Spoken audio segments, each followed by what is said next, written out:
कोण्या ठिकाणून आला इथं? मी कारंजा घाडगे. करंजा गाडगेवरून. किती दिवस झाले तुम्ही बैलगाडी जोडी हाकलत आहात?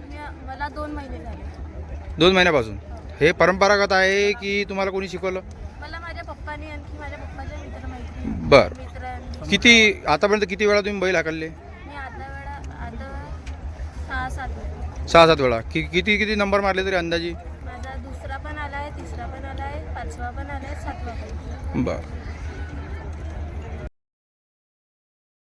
वरूर जवळका येथील श्री गुरुदेव शंकर पटत 9वीत शिकणारी मुलीचा थरारक कामगिरी. समृद्धीताई ठरली मुख्य आकर्षण. समृद्धीताईने आपल्या साहसाने सर्वांच्या नजरा खिळून ठेवल्या. अवघ्या 9वीच्या वर्गात शिकणाऱ्या कुमारी समृद्धीताई चंद्रशेखरजी बेलखडे तब्बल 170 किलोमीटरचा प्रवास करून बैलगाडा शर्यतीत थेट बैलगाडी हाकलत या वरूर पटाचे मुख्य आकर्षण होण्याचा मान मिळवला. मैदानात समृद्धीचाच नावाचा आवाज घुमला. बैलगाडा शर्यत म्हटली की सहसा अनुभवी आणि पुरुष गाडीवानांचे वर्चस्व पाहायला मिळते. मात्र वरूर जवळका येथील या पटात चित्र काही वेगळेच होते. समृद्धीताई अत्यंत आत्मविश्वासाने बैलांच्या जोडीला नियंत्रित करत मैदानात फेर धरला तेव्हा प्रेक्षकांनी टाळ्यांच्या कडकडाटात तिचे स्वागत केले. तिचे धाडस आणि बैलांवरील तिचे नियंत्रण पाहून उपस्थित असलेले शेकडो शेतकरी आणि क्रीडाप्रेमी थक्क झाले.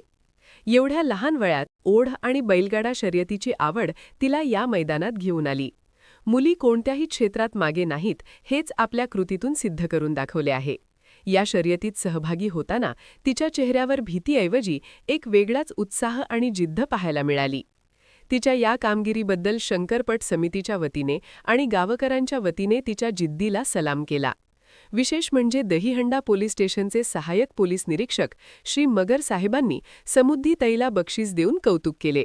आजवर आम्ही अनेक मोठे गाडीवान पाहिले, पण या चिनुकलीने ज्या जिद्दीने गाडी हाकलली ते पाहून अभिमान वाटतो, अशी प्रतिक्रिया स्थानिक ग्रामस्थांनी दिली. या बातमीमुळे परिसरात समृद्धीताईच्या साहसाची मोठी चर्चा होत असून ती इतर मुलींसाठी एक प्रेरणास्थान ठरली आहे.